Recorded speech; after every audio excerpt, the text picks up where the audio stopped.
Bueno, escucharon capaz de la boca de Daniel la palabra semiótica. Eso es interesante que empecemos la charla comentando qué es. Porque cuando ingresé a estudiar letras, profesor, o capaz que es lo que circula también, sus dos tradiciones más fuertes son la de la lingüística, el estudio de la lengua, del lenguaje, y también lo que serían los estudios literarios, o sea, literatura. Todos fuimos al secundario y de alguna manera leíamos novelas. Pero lo que hace semiótica es también otra tradición, una ciencia que se fue consolidando a lo largo del siglo XX, que es interesante y que aporta otra perspectiva de estudio. Por ahí sus análisis o su foco no solamente lo ponen en los textos lingüísticos, ya sea literario o notas periodísticas o cualquier otro acto discursivo, sino también como en otras producciones que pueden tener diferentes soportes de lectura. Lo que hace es pararse sobre esas producciones culturales y analizar cuál es el proceso de construcción de sentido que subyace y cuáles son las interpretaciones, que son múltiples, que se puede hacer de cualquier producción cultural. En ese sentido, la semiótica como premisa tiene que el sentido no es único ni está fijado en una producción, sino que es relacional y se construye a partir de una red, digamos, de sentido. Hay una autora que es Ana Camilón, que es de Misiones, que siempre estuvo pensando semiótica y educación y define, digamos, o da un cierto consenso de para qué sirve la semiótica. Dice: sirve para colaborar con las distintas asignaturas, para facilitar la comprensión de textos, principal problema en la educación argentina, para aportar estrategias para la argumentación y para enriquecer lecturas interpretantes de diferentes textos gráficos, audiovisuales, gestuales, interactivos, publicitarios, etc., con el fin de recuperar posibilidades de participar, de trabajar, de expresar ideas y posiciones. Con esas nociones definimos un poco qué es la semiótica, pero a lo largo de la charla la podemos seguir definiendo y se va a seguir entendiendo. Ahora estaría bueno que prestemos atención al título de esta charla y sobre todo a las palabras resaltadas, que no sé si con el color se ven, son interdisciplina, transmedia, multialfabetización y ámbito escolar. Lo que proponemos es que empecemos a vincular este nuevo caso, que ya lo voy a explicar, que es el de los fenómenos de los relatos transmedia, con el entorno educativo. A ver cuáles son sus vínculos, puentes, si los tiene o no. Pero para empezar a hablar de ese vínculo, capaz que vamos a seguir definiendo unas nociones desde la perspectiva semiótica, cómo encaramos el abordaje de distintas producciones. Agua, muy bien. La lectura no es exclusiva de soportes lingüísticos. Eso es lo que dije antes. Uno puede leer diferentes producciones y no solamente las escritas, como acá puse en el medio de la novela Rayuela de Julio Cortázar de 1960 y pico, pongamos. Esto es medio azaroso en esta diapositiva porque por otro lado puse una pintura de 1934 de Antonio Berni, cuyo código de lectura sería algo más visual, digamos, y la práctica cultural asociada a su consumo sería la contemplación, por ejemplo, de esta obra en museos. Por el otro lado, la película de Damián Cifrón, Relatos Salvajes, de 2014, es otro tipo de producción porque su lectura va a ser más de lo que consiste en una producción audiovisual. La práctica cultural asociada a eso sería la de espectáculo, por ejemplo. Bien, seguimos. ¿Por qué traigo así como este popurrí de distintas producciones culturales? Porque lo que está en juego acá son diferentes soportes de lectura, como decíamos, que sí tienen impacto en la construcción de sentido. Y por ahí estos soportes de lectura nos dan las coordenadas de cómo leerlo. Lo lingüístico de alguna manera ya está bastante saldado en la sociedad y pensamos o tenemos una noción de cómo leer, pero frente a una pintura cuyo código es el visual, o una película cuyo código es el audiovisual, por ahí no sé si estamos tan, de alguna manera, duchos en el tema. El otro consenso que quería traer es que no reduzcamos la lectura a los soportes lingüísticos, y a las instancias de contemplación, a las instancias de explicación o de cualquier otra cosa, también llamemos las instancias de lectura. Y pensemos de alguna manera en dos preguntas. ¿Qué tipo de lectura estamos haciendo? Y como ciudadanos, ¿tenemos herramientas para leer críticamente diferentes soportes que no sean los verbales o escritos? Ahora voy a otra cosa. ¿Qué es esto?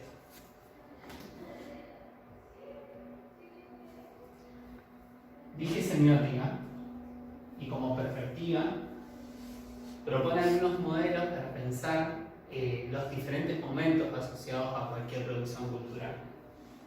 Traje una de esas perspectivas, que es la de Eliseo Verón, un semiólogo argentino, que a lo largo de su obra fue proponiendo, predictando a veces, casi siempre el mismo modelo, y definió los momentos de cualquier producción en producción, lectura y circulación.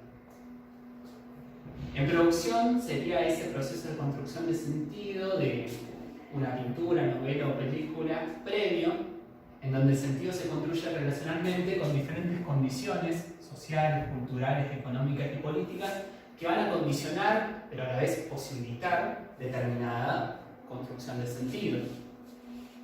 Se diferencia y hay una simetría clara para la lectura, porque la lectura es el consumo de esas diferentes producciones culturales. La lectura siempre agarra otras condiciones sociales y económicas y no se lee lo mismo que se produce, es decir, va a haber nuevos sentidos en esa lectura. Y ahí está la principal asimetría de cualquier comunicación. Lo que está en el medio es la circulación, que instala la pregunta de cómo circulan estas diferentes producciones en la cultura. ¿Cuáles son los canales que dispone una cultura, por ejemplo, para un formato libro? Pensamos en el libro, pensamos en librerías, bibliotecas populares o bibliotecas domésticas. Pensamos en películas, pensamos en el cine, pensamos en la computadora, pensamos en los celulares. Las condiciones de circulación las traigo a colación porque también abren una pregunta por las condiciones de acceso, de accesibilidad de estas producciones culturales, que esa es la principal irregularidad de las sociedades contemporáneas. No todos tenemos acceso a las mismas producciones culturales y no todos tenemos acceso al capital cultural que puede leer críticamente capaz esas producciones culturales. No solamente estamos hablando de la tecnología, sino de la dimensión ética, crítica que tenemos como lectores. Bien, todo este esquema, que parece sencillo para pensar los momentos, en este siglo XXI, por empezar nuestra tercera década, va a cambiar o va a tener algunas irrupciones frente a los nuevos paradigmas frente a la comunicación. Traigo este libro, que es de Carlos de Scolari, que se llama Media Evolution, sobre el origen de las especies mediáticas, porque a manera fragmentaria explica algunos cambios. Traigo sobre todo dos páginas, que las escaneé, no sé si estarán muy lindas para verlas. Ahí me fue la otra.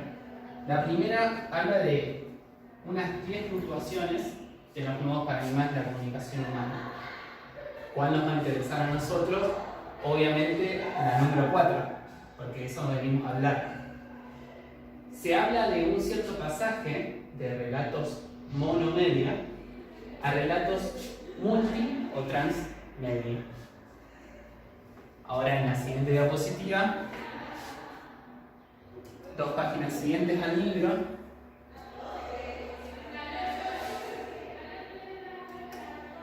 se explica qué es cada cosa.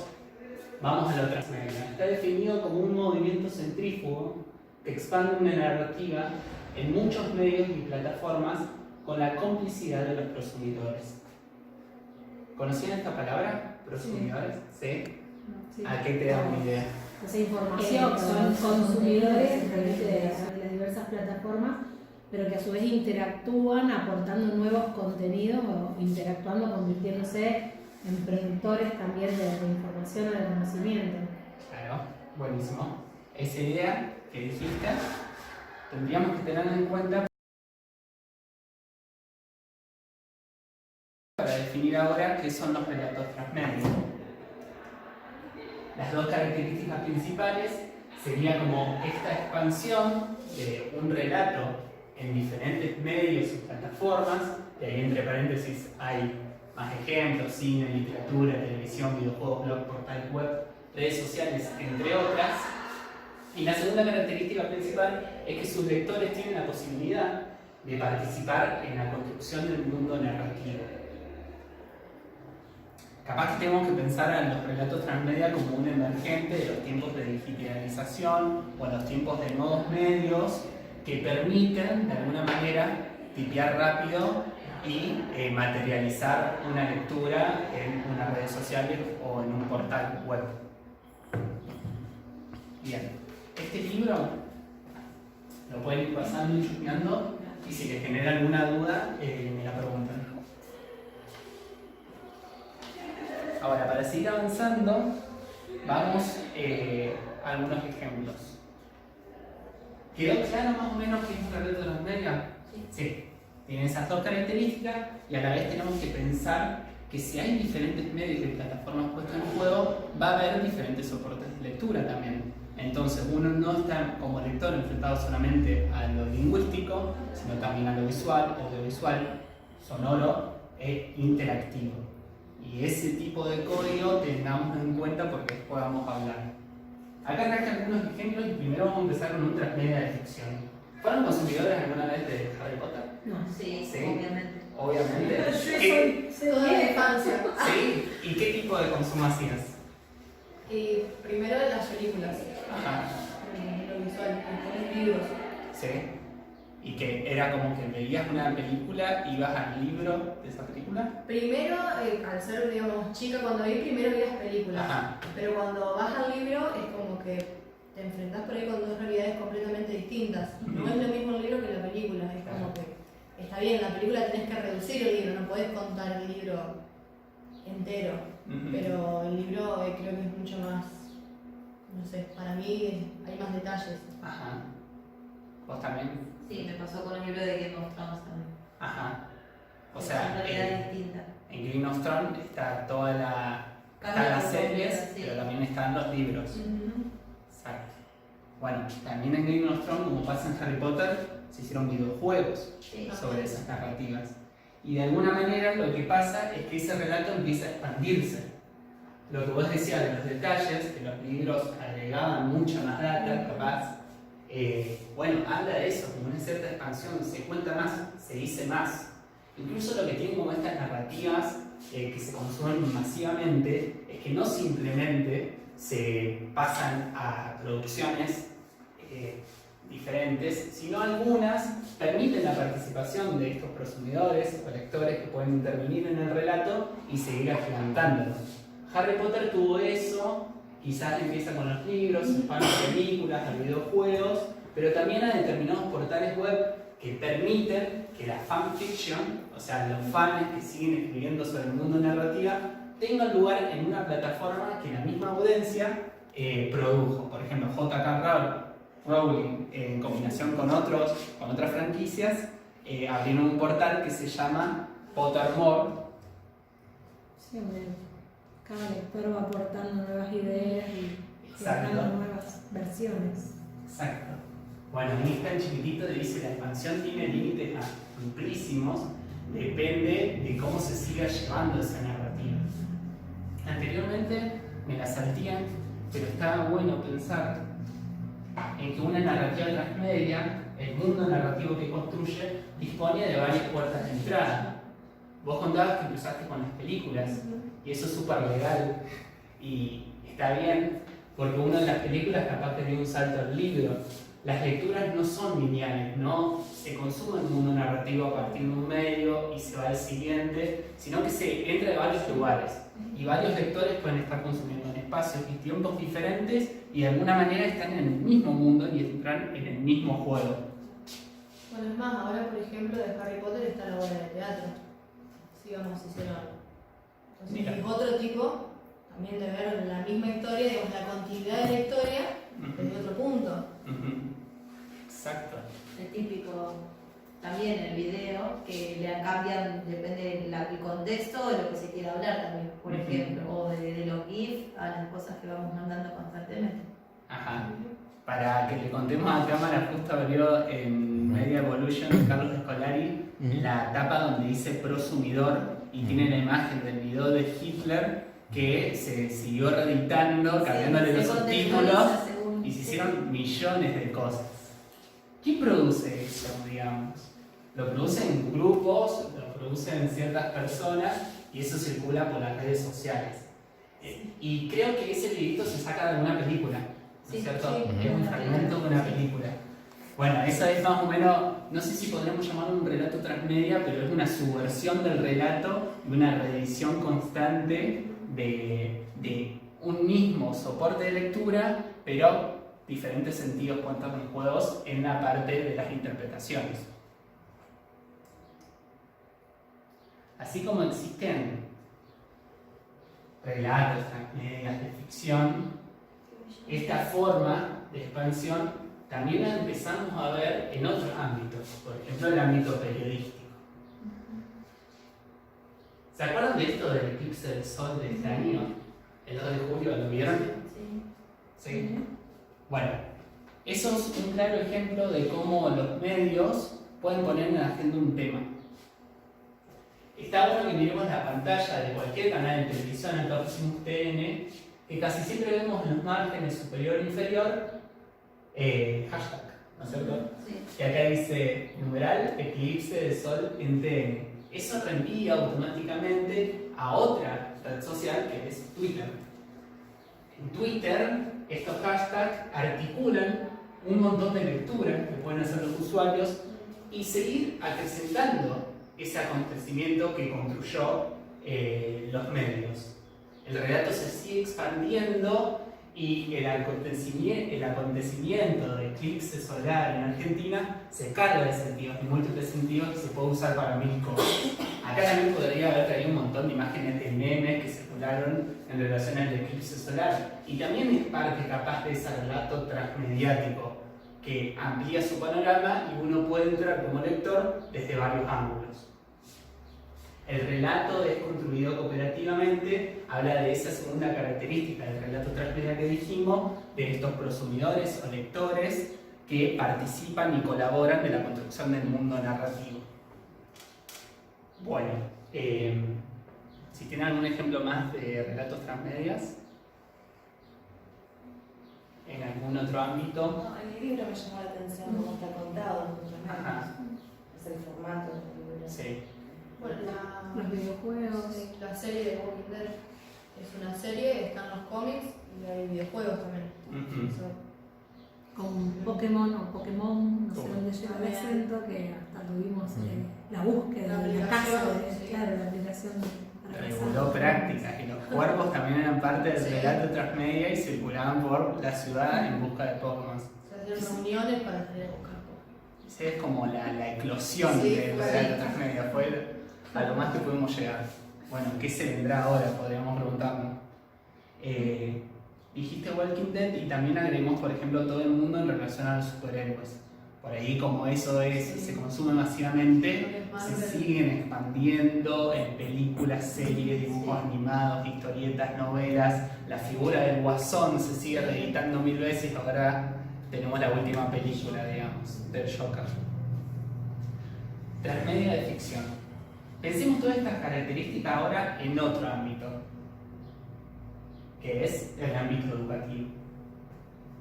Estas características de alguna manera pueden influir o no en la forma en que nosotros demos clases o trabajemos con determinados materiales en el aula o pensemos en qué andan, digamos, los estudiantes, cómo consumen, digamos, y cómo el esquema que nosotros tenemos tan simple de producción, circulación y lectura hoy día tiene como una serie de mutaciones y no se puede pensar tan fácil la producción de un discurso y la lectura del mismo. Traje, para que revisemos juntos, una propuesta transmedia del canal Encuentro que está en el catálogo actual, ustedes entran a la página y la van a ver, que es de transmedia, para empezar a pensar el vínculo entre transmedia y educación. nosotros ingresamos a la plataforma, vamos a la sección transmedia y lo que le queríamos mostrar son dos producciones interactivas que se llaman Girondo Dice y Julio Cortázar, Interactivo para Armar. La experiencia Cortázar vi lo que hicieron en la Universidad de Cuyo. ¿Cómo? Sobre la experiencia Cortázar. Ajá. Se hicieron en la Universidad de Cuyo por el aniversario de la universidad. Hicieron una experiencia, llamaron la experiencia Cortázar, Ajá. fue una experiencia transmedia. No sé si Ajá. lo vieron. No, no sabía. ¿No? ¿Y en qué consistía?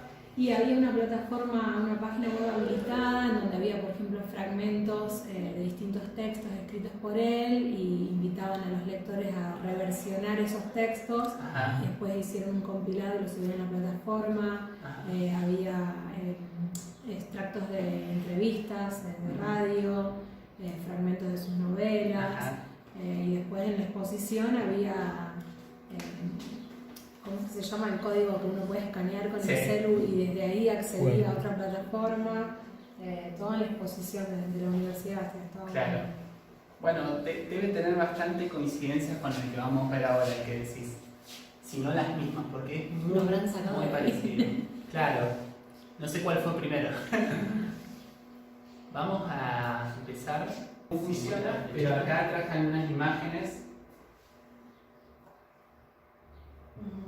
Bueno, ahí está. De cómo es esta producción interactiva. Uno entra y se encuentra donde está escrito Girondo Dice una respuesta poética para todas tus preguntas. Antes puede entrar acá en el aula y hay un material educativo, un recurso que plantea una cierta actividad. Como actividad número 1 dice: en pequeños grupos entren a la web interactiva Girondo Dice, formulen una pregunta o varias al oráculo. Luego, interpreten la respuesta, analicen el significado del fragmento que los tocó en relación con la pregunta, descifrando el trabajo con el lenguaje de la cita de Girondo. Uno puede preguntar, cualquier pregunta random, capaz que corta, breve, amplia. Hoy a la mañana puse ¿qué sentido tiene la vida? Pregunta dura y me respondió Girondo: durante varios siglos la felicidad, la fecundidad, la filosofía, la fortuna no se hospedaron en una piedra. Lo interesante es que abajo, entre paréntesis, dice fragmento de 4 de la obra Espantapájaro de 1932. Lo que te pone la pantalla ahí enfrente de los ojos del lector es un fragmento de la obra poética de Girondo Dice. Después vamos a ver que está bien especificado cuáles son las obras específicas de Girondo que se responden del oráculo, pero ahí, de alguna manera esta producción interactiva plantea un cierto enganche con la obra poética, o sea, con la literatura del autor. ¿Vos le podés preguntar cualquier cosa? ¿O Sí, solamente de de algo específico? No, cualquier cosa. A ver, quiero que le sigamos preguntando cualquier cosa. Ahí está. Vamos a ver. Bueno, pensar en una pregunta, obviamente, en este tiempo de espera, algo corto, breve. ¿Quién se anima? No sé. ¿Existe la felicidad? A ver, Existe vida en otro planeta. ¿qué vamos a ver? Es la felicidad, sí. ¿Existe la felicidad? Pregunta filosófica. Girondo dice: aunque me he puesto muchas veces un cerebro de imbécil, jamás he comprendido que se pueda vivir eternamente con un mismo esqueleto y un mismo sexo. Bueno, no sé qué tipo de respuesta nos dio, bastante hecha por un oráculo, pero de alguna manera la actividad está planteada como recurso. Y el trabajo, como vimos en la actividad, que se desprende primero de analizar el sentido puesto en juego de determinada pregunta y por qué el fragmento, la pantalla nos tira esa respuesta, después va a derivar en una serie de actividades de indagación de la obra poética, o de ver algunos procedimientos literarios, o de leer algún material de Girondo.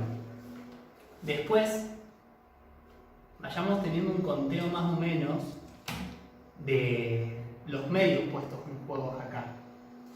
Porque así como tenemos este material que estoy pasando en la compu, que sería un PDF, y así como vimos la producción interactiva, donde nosotros podemos intervenir como lectores, en la bibliografía de este material hay una serie de links a ciertas producciones audiovisuales del canal Encuentro, donde se sigue hablando de la obra de Oliverio Girondo. De alguna manera podemos pensar toda esta experiencia educativa como una experiencia transmedia, en donde se plantea un cierto salto a la obra poética de Girondo dice, tratando de utilizar distintos recursos digitales. La otra de Cortázar es muy parecida, es casi lo mismo el formato, la actividad que se plantea es... Les proponemos explorar en la web efectuando un recorrido lúdico y sin pautas preestablecidas. Una vez concluida la navegación libre, sugerimos algunas consignas de trabajo.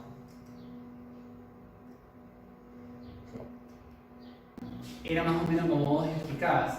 En la pantalla tenemos a esta denominación. Uno con el cursor va pasando por arriba de Julio Cortázar y las letras se van desparramando todos. Y la navegación libre consiste en eso, en elegir alguna de las flechas que te propone y te va, por ejemplo, a un fragmento de alguna obra, te va a alguna nota periodística que le hacen a Julio Cortázar, te va a una serie de imágenes en donde Cortázar estudió, en donde Cortázar vivió, en donde Cortázar alquiló una casa, un montón de cosas que hacen a la reconstrucción biográfica del autor o a la reconstrucción de lo poético, de la obra literaria. Y así uno puede ir navegando libremente. La actividad, luego de recorrer libre, también plantea las consignas iguales que las de Girondo. Trabajar en una integración de la poética, en una lectura, en una escritura, imitando los procedimientos puestos en juego. Bueno, en esta diapositiva traigo la imagen, ahora cuando se abra, de la obra Rayuela de Cortázar. En la primera página, en modo de introducción, tenemos como un tablero de dirección. ¿La leyeron esa novela? Sí. ¿Sí? Bueno. A su manera, este libro es muchos libros, pero sobre todo es 2 libros. Uno se puede leer de la forma convencional, leyendo capítulo a capítulo. La otra manera es seguir la grilla que propone el autor, que acá está bien esquematizada, donde se van plantando ciertos saltos del capítulo. Y capaz la construcción de sentido cambia. Pero a su manera este libro, muchos libros, también nos está dando otra clave de lectura. Elegí lector, elegí como quieras leer el libro, de atrás para adelante, de adelante para atrás, o leyendo los números pares de los capítulos. Esta forma es diferente a un relato transmedia, obviamente, porque acá estamos hablando de un relato monomediático, que se materializa solamente en una novela. Pero de alguna manera tenía el germen de lo que van a ser las secuencias no lineales de lectura. Así como hablábamos que en Harry Potter o en cualquier otra producción las puertas de entrada son varias, uno puede leer el relato desde varios ángulos, también habla de una no linealidad de la lectura. ¿Y qué pasa frente a la no linealidad de la lectura? De la que no estamos acostumbrados, por ejemplo, que nos enseñan en la escuela. ¿Cómo convive, digamos, una escuela más asociada a lo monomedia a un contexto más asociado a lo transmedia, de la manera en que estamos consumiendo los textos actualmente? Después de mostrar estas producciones, que capaz que al final de la charla podemos seguir explorándolas cuando cierre los PDF, cuando cierre el PowerPoint y esté más tranquila la computadora, y vamos a otra cosa. El subtítulo de esta charla era un espacio para la multialfabetización en el ámbito escolar. Tendríamos que empezar a charlar de otro concepto que es el de multialfabetización, obviamente. Acá voy a hablar de algunas investigaciones que se están haciendo en la academia de este vínculo posible entre el relato transmedia y educación.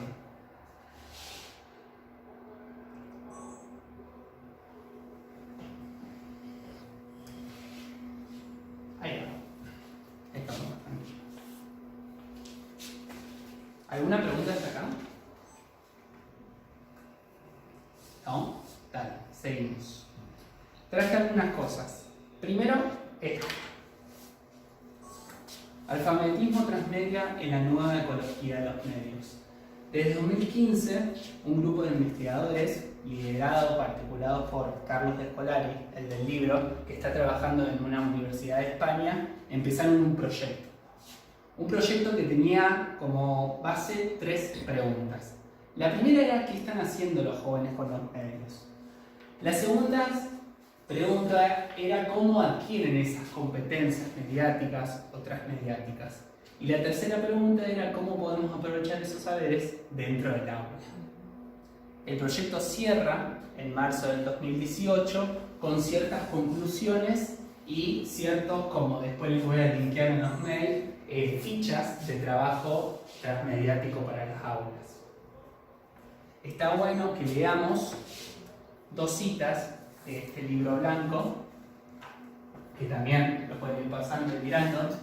Es como que todo un proyecto de años está sintetizado en 16 páginas. Eso está muy bueno, digamos, que haga la academia. Y creo que es una exigencia de las universidades de allá que de alguna manera las investigaciones en ciencias sociales también tienen un impacto en lo social, digamos, o que generen algo, que reditúen algo. El alfabetismo transmedia se focaliza en lo que los jóvenes están haciendo con los medios y los considera prosumidores, productores más consumidores, personas potencialmente capaces de generar y compartir contenidos de diferentes tipos y niveles de complejidad. Por otro lado, en respuesta a la segunda pregunta de cómo aprenden esas competencias transmedias, primero explica qué son. Las competencias transmedias son una serie de habilidades relacionadas con la producción, el intercambio y el consumo de medios interactivos digitales. Estas competencias van desde los procesos de resolución de problemas en videojuegos hasta producción y el intercambio de contenidos en plataformas web y redes sociales. Es como que después también hicieron, y ahí está bien en los apuntes que se están pasando, como un cierto relevo de cuáles son esas competencias transmedias y plantearon que en los jóvenes hay ciertas irregularidades. No todos conocen las mismas, algunos son más perspicaces en una y otros en otra, y una premisa que tuvieron a lo largo de su trayecto es que no existen los nativos digitales. Nadie nadie nace sabiendo las competencias transmedias, sino que la interacción con los medios o con las plataformas digitales uno las va aprendiendo. Y ese aprendizaje es puramente informal, porque ahí al menos la educación, las escuelas e instituciones no están alfabetizando en esos otros saberes. Lo que estaba en alguna parte ahí que no me acuerdo bien era como decía, mientras hay muchas competencias transmedia, por ejemplo en producción, hay menos competencias transmedias en cuestiones ideológicas y éticas. Y dice, ahí el alfabetismo transmedia puede hacerse lugar y plantear, por ejemplo, una dimensión más crítica, digamos, de qué se está haciendo con los medios o qué se puede hacer con los medios. Les vengo anticipando que hay una serie de fichas para trabajar en el aula y todas están como juntadas en el Teacher's Kit. No sé por qué ahí no está traducido, pero es Kit del profesor, porque toda esta plataforma está en español y en inglés. Acá uno puede buscar diferentes competencias transmedias, diferentes áreas de conocimiento, etiquetas, edad, idioma, y se va a enfrentar con un montón de fichas que uno las puede buscar y son actividades para clases transmedia. Entonces se propone un juego entre ciertas lecturas, entre diferentes soportes. También se plantea una forma de abordar las clases a partir de las redes sociales o a partir de YouTube, que YouTube es como lo que se está consumiendo más, lo que los jóvenes están produciendo, todos son o quieren ser youtubers, y de alguna manera la lógica de esa plataforma configura y regula ciertas prácticas. También decía Carlos Escolaris que en el buscador, antes de buscar en Google, se busca en YouTube cierto dato y uno mira una producción audiovisual de X tema. Ese proyecto hay que seguir investigando y después le voy a pasar el link para que lo vayamos chusmeando juntos. Voy a otro ahora. que es este. Cecilia Frontera es una investigadora de acá de Argentina y en 2019, o sea, este año, sacó este material. La narrativa transmedia, propuestas interactivas para trabajar en el aula.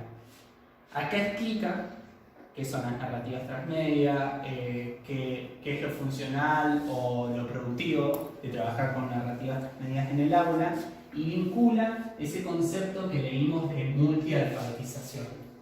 Capaz, agarrándose un poco de la idea de alfabetización que planteaba Freire, digamos, en el siglo XX, que hablaba de una alfabetización emancipadora, crítica, que tiende a la libertad. La multialfabetización agregaría que no solamente es en lectoescritura, sino por ahí en otros soportes de lectura como visuales, audiovisuales o, por qué no, transmedia.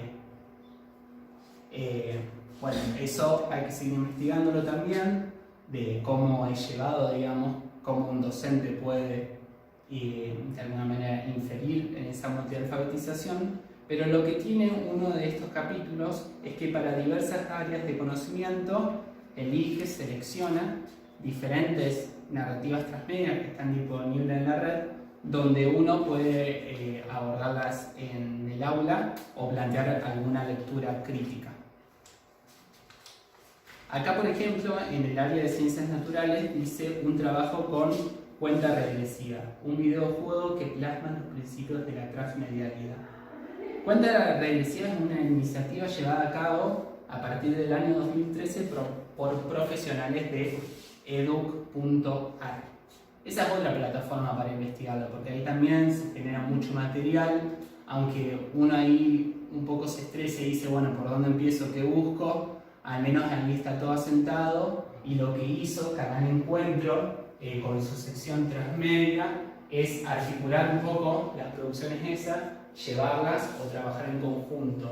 Así que hay que ver cómo se articula esa sección transmedia de Canal Encuentro con las producciones que tiene Educar. Eso también lo voy a linkear en el mail.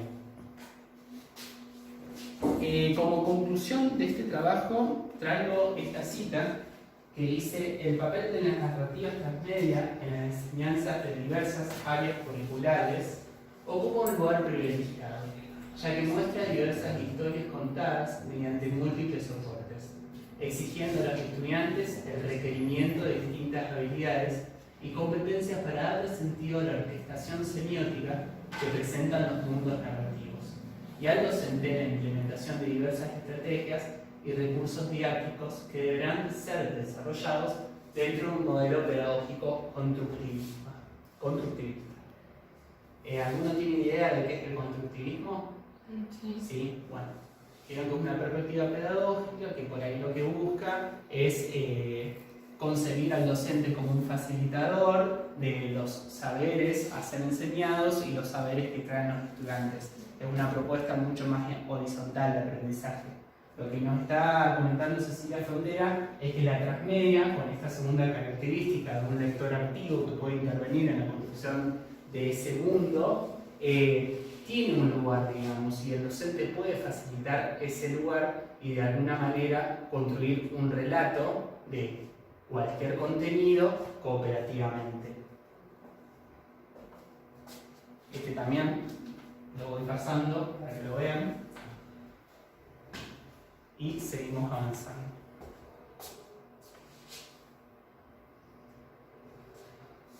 Tercera cosa de este vínculo entre transmedia y educación es, bueno, lo que estamos haciendo desde la UNL, Seminario de Narrativa Transmedia en 2018, y hicieron una lectura de todo lo que se estaba desarrollando en torno a transmedia, lecturas críticas, lecturas en investigación de eso, y lo que faltaba capaz era un modelo que organice toda esa información. Esquematizaron esto, que desde lejos se debe ver como un robot o algo así, donde yo solamente traje un recorte de lo que nos va a interesar ahora, que es el concepto de guión. Ahí traje una cita. El guión de todo relato transmedia organiza la expansión del mundo narrativo en correspondencia con los soportes de lectura disponibles, con previa planificación en cuáles de ellos se posibilitará que el lector intervenga. Así como hablamos, por ejemplo, del mundo de Harry Potter, podemos pensar de qué manera las franquicias o quienes producen todos estos materiales piensan qué parte del relato va a ser materializada en los diferentes soportes de lectura. Pienso también en el mundo de los superhéroes, que ahí, por ejemplo, el relato sí puede ser que en la película pase tal cosa, en las cómics o historietas tal otra, y así se vaya construyendo como esa expansión.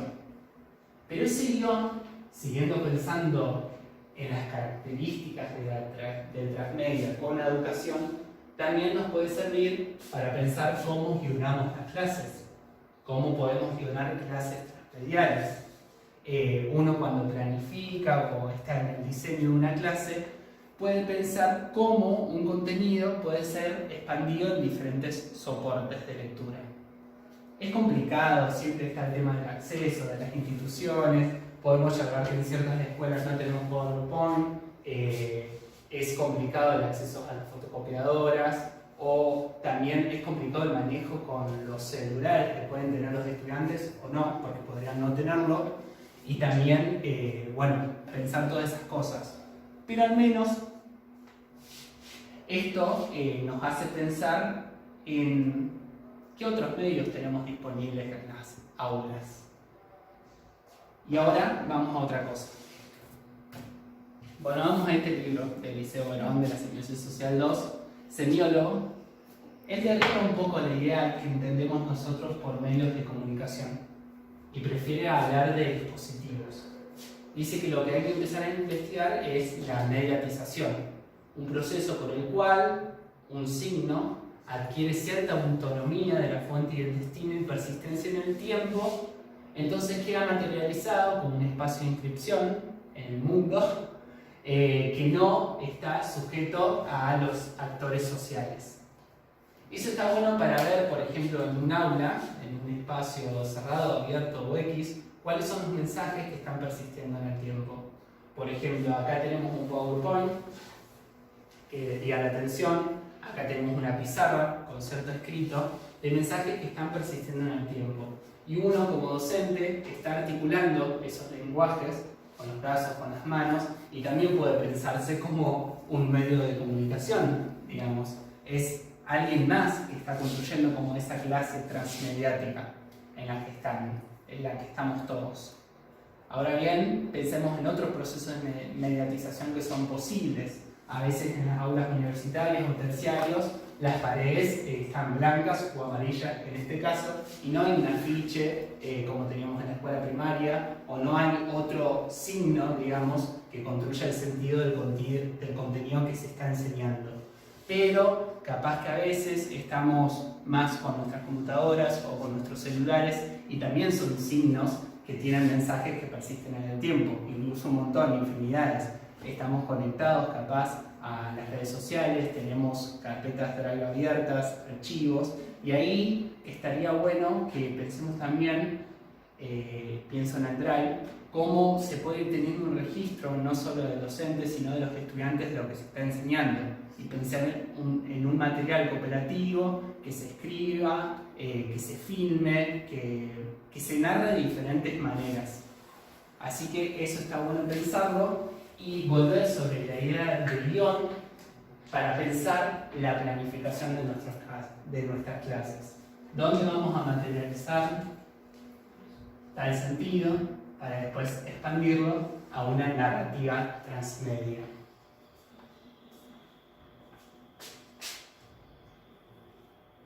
Esta diapositiva me encanta porque solamente puso una pregunta. ¿Hacia una educación transmedia? Y en el ámbito académico se está hablando un montón, y a veces algunas de las premisas que tiran nos están diciendo que la educación no puede ser sino transmedia en estos tiempos. Sin darnos cuenta, de alguna manera estamos enseñando transmedialmente, y todo se va bifurcando, va convergiendo en diferentes medios o plataformas digitales. Entonces el relato tiene varias puertas de entradas, uno como el lector también puede ser productor de ese mundo que se está construyendo. Entonces la educación o las ideas como alfabetización van a ir tendiendo capaz a ser transmedia. El concepto después nos va a quedar chico y no va a decir nada, porque va a ser algo tan expandido y tan reeditado que de alguna manera la educación va a tener como característica esto. Pero por ahora el concepto está bueno y alimenta capaz algunas ideas o otros saberes que no teníamos aprendidos o del todo consolidados. Traigo, como para ir cerrando, algunas citas más que le hacen a una entrevista a García Canchini también en este año, que tira como 2 mensajes claves para pensar el vínculo entre tecnologías y educación. La primera dice: no hay que idealizar el predominio de las pantallas y los desplazamientos entre aprendizaje intelectual y experiencias lúdicas. Siguiente dice: los maestros debemos aprender que por más que nos actualicemos, los alumnos van a formarse aún durante el periodo de su escolarización, tanto en las aulas como en la sociabilidad generacional y en situaciones extraescolares. Una pregunta clave: ¿qué es capaz de hacer la escuela con lo que los alumnos no van a aprender en ella? Entre otras respuestas diría que editar saberes dispersos.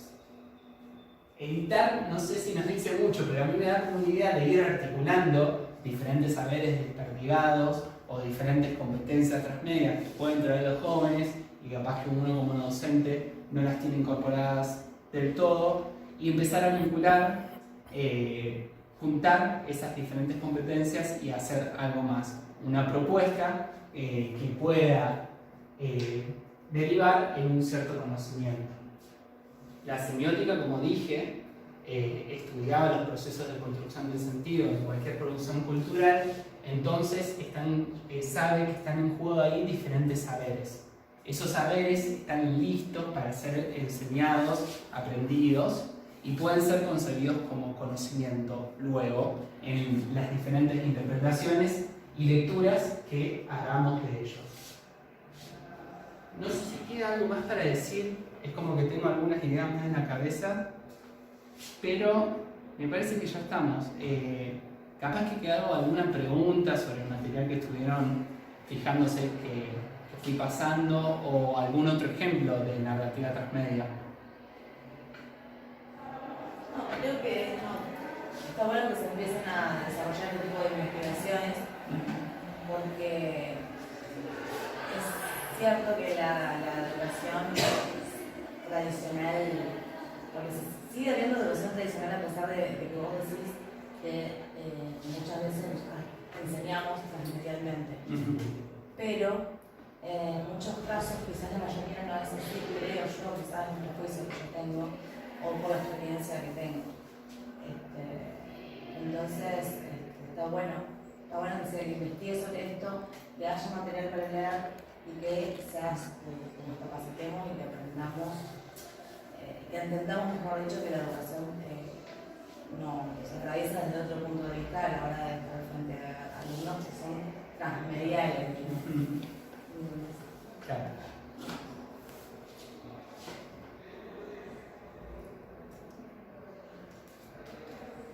Bueno, ahí como les dije, y ya fui pasando, pongo la bibliografía breve de todo lo que fue esta exposición, pero también puse mi contacto. Acá es al revés porque al inicio de la charla yo ya le pedí los contactos, así que si puedo hacer ese material y escribir más o menos de qué se tratan todos estos links, se los envío y los seguimos chusmeando. Digo así y hablo en plural porque yo no pude investigar todo lo que hay porque es mucho, pero por ahí, como somos de diferentes disciplinas, capaz nos podemos poner en contacto y ver si está bueno realmente el material de las diversas áreas.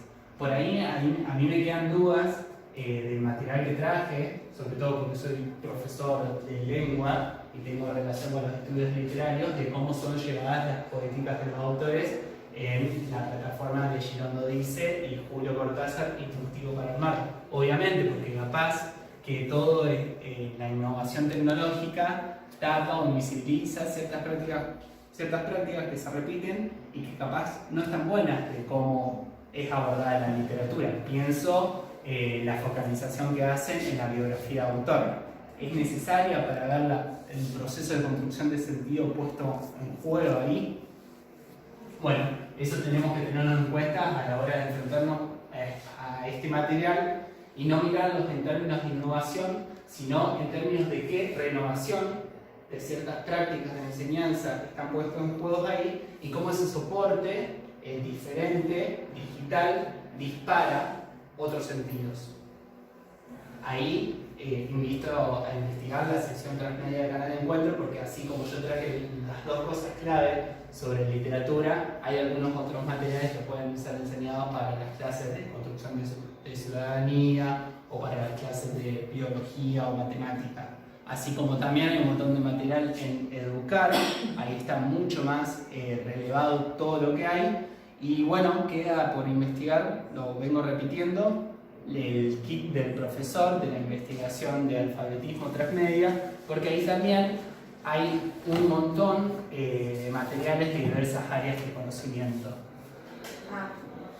Te tengo que sacar una foto. Sí, de uno. Y después, lo que queda por decir es que esta charla se llamaba Interdisciplina y Experiencia Transmedia.